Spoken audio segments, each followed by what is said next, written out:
Hello guys, நீங்கள் TNPSC group four exam prepare பண்ணிட்டுருக்கீங்கன்னா கண்டிப்பாக உங்களுக்கு இந்த வீடியோ யூஸ்ஃபுல்லாக இருக்கும். ஏன்னா இன்றைக்கி நம்ம பார்க்க போகிறது வந்து 5 செகண்டில் எப்படி வந்து புணர்ச்சி விதிகளை நம்ம எப்படி கண்டுபிடிக்கிறதுன்னு சொல்லி தான் நீங்கள் இந்த வீடியோவில் பார்க்க போகிறோம்.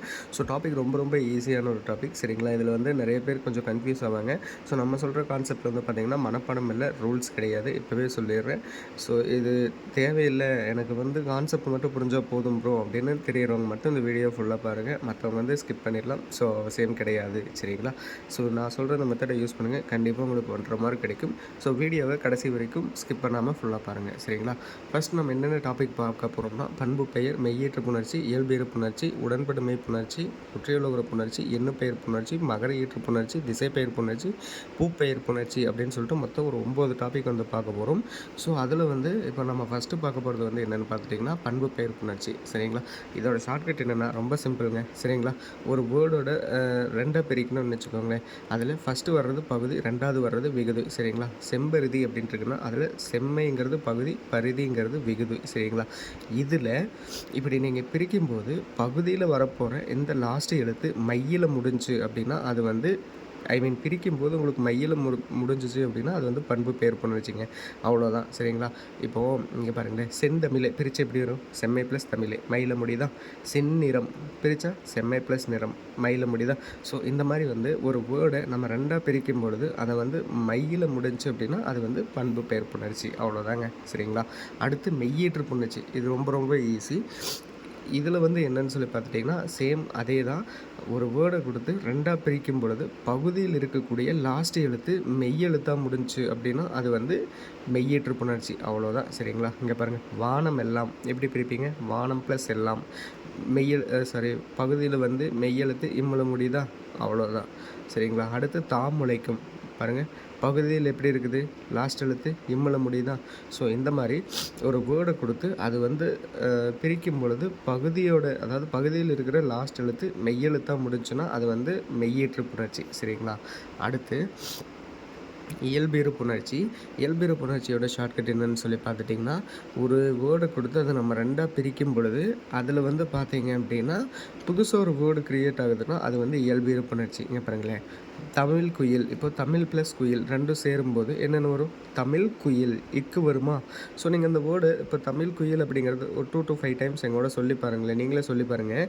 தமிழ் குயில், தமிழ் குயில், தமிழ் குயில் அப்படின்னு சொல்லும்போது சென்டரில் இக் அப்படிங்கிற ஒரு லெட்டர் வந்து புதுசாக க்ரியேட் ஆகும். ஸோ இந்த மாதிரி ஒரு வேர்டு நீங்கள் சொல்லி பார்க்கும்போது சென்டரில் புதுசாக ஒரு வேர்டு க்ரியேட் ஆகுது, ஒரு மெய்யெழுத்து க்ரியேட் ஆகுதுன்னா அது வந்து பார்த்திங்கன்னா உங்களுக்கு தமிழ் லைக் இயல்பெயர் புணர்ச்சி. இதில் வந்து பிடிஎஃப்பில் வந்து கொஞ்சம் தப்பாக இருக்குது, நான் அது உங்களுக்கு அப்டேட் பண்ணி நான் உங்களுக்கு என்னோடய பயோவில் போடுறேன். ஸோ வேணுங்கிறத செக் பண்ணி பார்த்துக்கோங்க. இங்கே உயிர்மெய் எழுத்துன்னு இருக்கும், ஆக்சுவலி இது உயிர்மெய் எழுத்து கிடையாது, மெய் எழுத்து, சரிங்களா? ஸோ அடுத்து உடம்படு மெய்ப்புணர்ச்சி. இது என்ன அப்படின்னு பார்த்துட்டிங்கன்னா, இந்த லெட்டர் நல்லா ஞாபகம் வச்சுக்கோங்க.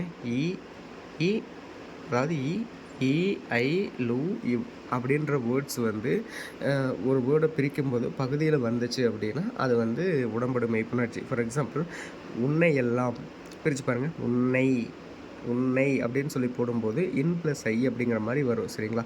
அந்த மாதிரி வந்துச்சுன்னா அது வந்து உடம்படு மெய்ப்புணர்ச்சி. அவை எல்லாம், இங்கே அவை அப்படின்னு சொல்லி பார்க்கும்போது வை அப்படின்னு சொல்லி வரும், ஐ அப்படின்ற வேர்டு வருதா? ஸோ அந்த மாதிரி நீ உள்ளாய், நீ உள்ளாய் அப்படி தானே பிரிப்பீங்க. அப்போ பாருங்கள், நீ அப்படின்னு சொல்லி பார்த்தீங்கன்னா ஈ அப்படின்ட்டு வரும்.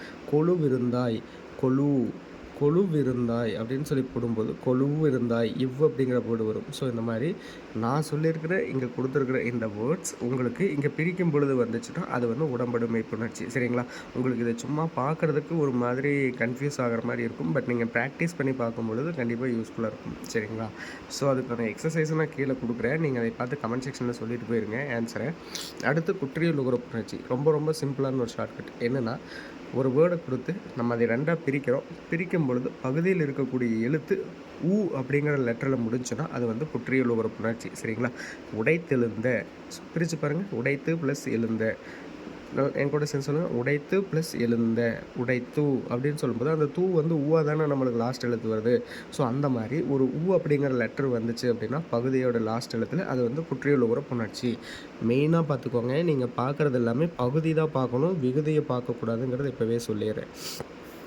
கூண்டு அதனை பிரித்து பாருங்கள், கூண்டு ப்ளஸ் அதனை, கூண்டு லாஸ்ட்டில் ஊ வருதா? உயர்ந்தோர், உயர்ந்து ப்ளஸ் ஓர், உயர்ந்து சொல்லி பாருங்க ஊ வரும் சரிங்களா. இந்த மாதிரி வந்து ஒவ்வொரு வேர்டும் நீங்கள் பார்க்கும் பொழுது லாஸ்ட் எழுத்து ஊ அப்படின்னு சொல்லி முடிச்சுன்னா அது வந்து குற்றியல் உகர புணர்ச்சி.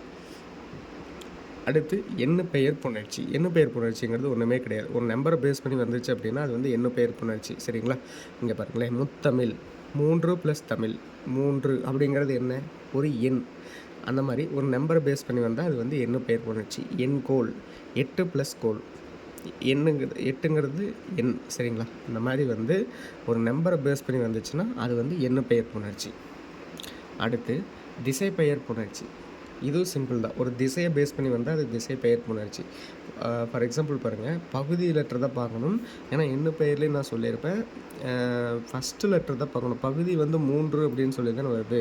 ஸோ அதனால் சொல்ல வரேன், நீங்கள் விகுதியில் 3 2 அப்படின்னு சொல்லி கொடுத்துருந்தாங்கன்னா அதை நீங்கள் சூஸ் பண்ணக்கூடாது.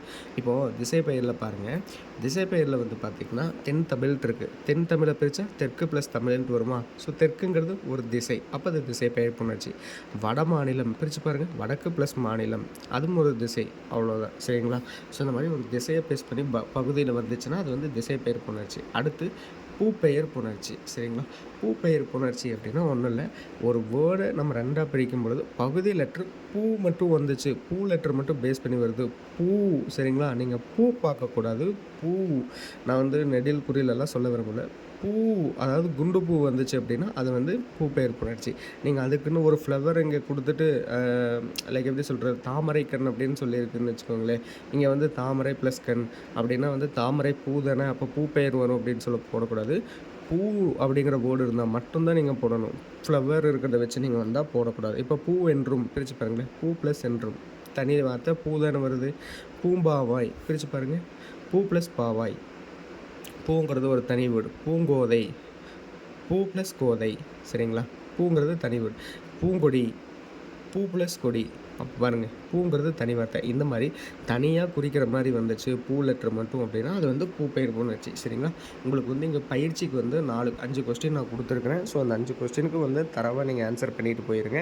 ஏன்னா உங்களுக்கு கண்டிப்பாக இது உங்களுக்கு யூஸ்ஃபுல்லாக இருக்கும் சரிங்களா. அண்ட் அதே மாதிரி வந்து இது வந்து என்னோடய ஷார்ட்கட், எனக்கு மட்டுமே நான் தனிப்பட்ட முறையில் எனக்கு புரிஞ்சுக்கணும் அப்படிங்கிறதுக்காக வந்து இந்த ஷார்ட்கட்ஸ் நான் உருவாக்கியிருக்கேன். இது வந்து நீங்கள் ரொம்ப படித்தவங்க டாப்பர் யாராச்சும் பார்த்துட்டு வந்து எக்ஸ்பீரியன்ஸ் பர்சன் இருக்கீங்க, இது தப்பு அப்படிங்கிற மாதிரி சொன்னீங்கன்னா ஐ எம் வெரி சாரி. இது வந்து என்னோடய தனிப்பட்ட முறையில் எனக்காகவே நான் உருவாக்கப்பட்டது ஆகும் சரிங்களா.